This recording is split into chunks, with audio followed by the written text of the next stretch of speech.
I am N. Kirtika for That Become Bank Management. Now I'll tell about social media marketing. Benefits of social media marketing.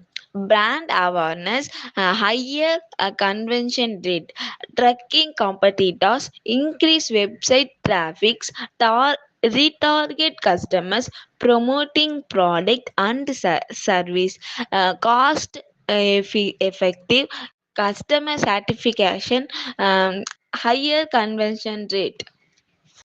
Disadvantages of social media: cyberbullying, privacy issues, spending a lot of time on the platform, distracted mind, decrease quick wit skills, fake news, crosses sweeping issues, getting close to depression. What role does social media marketing play? Brand awareness, target advertising, content promotion, customer engagement, retargeting, social signals, influencer partnerships.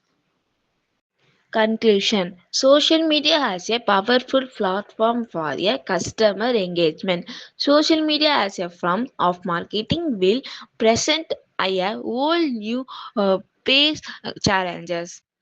It is could be argued that social media support or form a knowledge conception and knowledge construction. Thank you.